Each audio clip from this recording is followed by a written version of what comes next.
Stop it. Stop doing these 10 things that are limiting your spiritual journey. Hey, you beautiful souls. I'm Elizabeth Blackwell from Blissful Home and Body, and I'm here to help you learn to set sacred space and get to your highest and greatest self. So let's get on with these 10 things that you need to stop doing that are limiting your spiritual journey. We're going to jump right into this one. The first thing that you need to stop doing is stop comparing yourself or your journey to anybody else's. There is 1,000 ways to get from point A to point B, and everybody's journey is going to look a little bit different.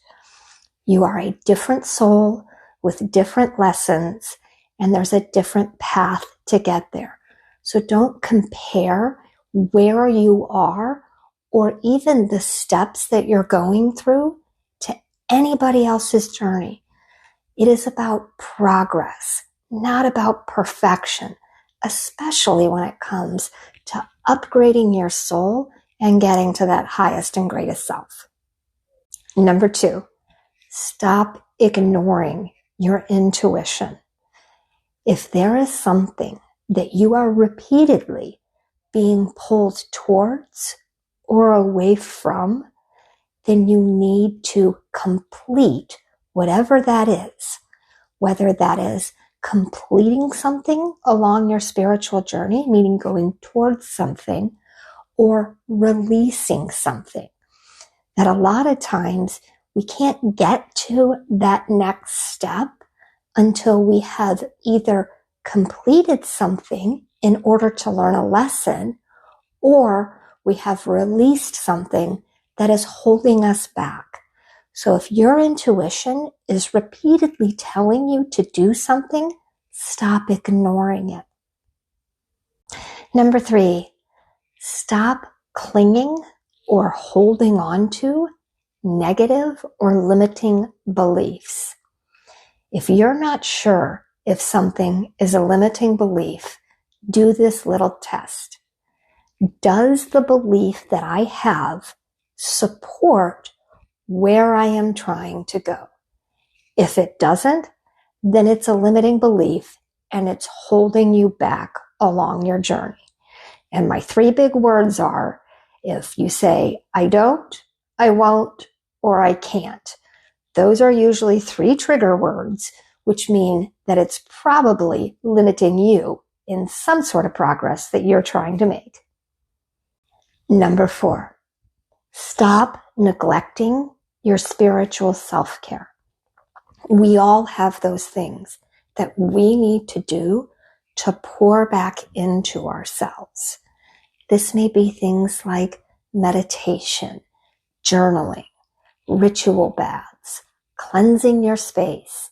Maybe it's just time alone, but know what you need in order to nurture yourself, in order to have that energy for the growth that you're looking for along your journey.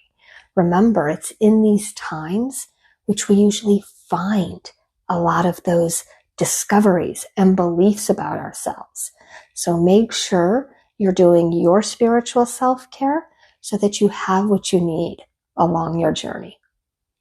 Number 5, stop attaching to specific outcomes or details along the way.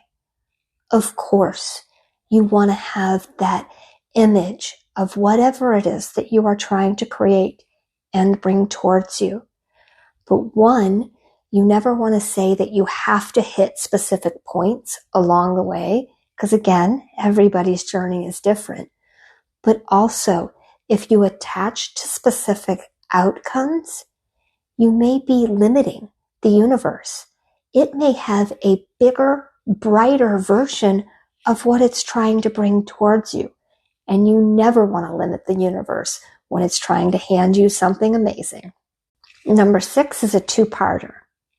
For the first part, stop avoiding your shadow work. Shadow work is when we dive into the parts of ourselves that we don't like or that we believe are limiting us, so that we can know where those things came from. It is important to know why we have taken on certain beliefs or behaviors so that we can release those. But the second part of this is stop holding on to shadow side once you know why it's there. Once you realize what behavior you have or where you are limiting yourself, then let it go. You don't need to keep revisiting it because that will absolutely hold you back. Number 6, stop seeking for external validation along your journey. It is always good to seek for guidance or clarity from other people. That's how we learn. But don't look to others to validate you and where you are along your path.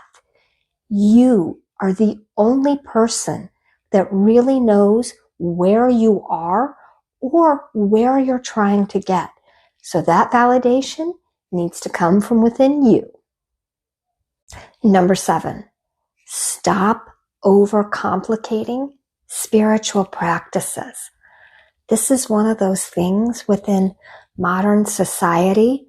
We all believe that we need specific tools or specific teachers or retreats or rituals.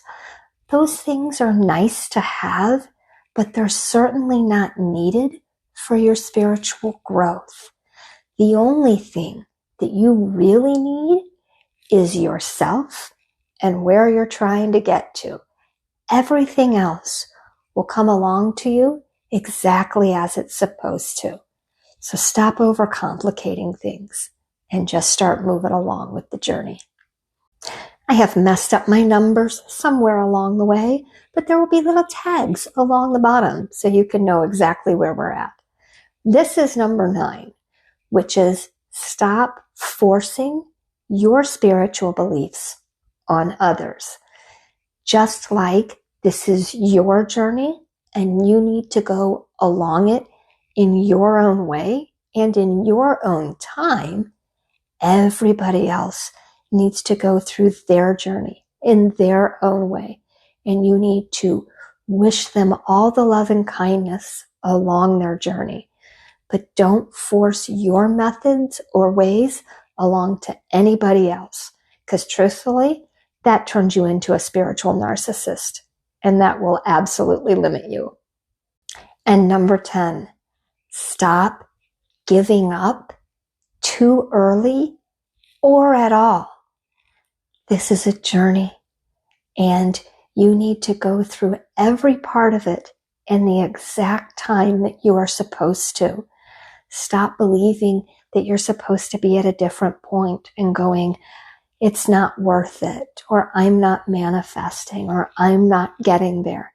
Because those things will absolutely limit you. You need to stick in there as long as it takes to get to wherever you're trying to get to go. So never limit yourself by giving up at any point.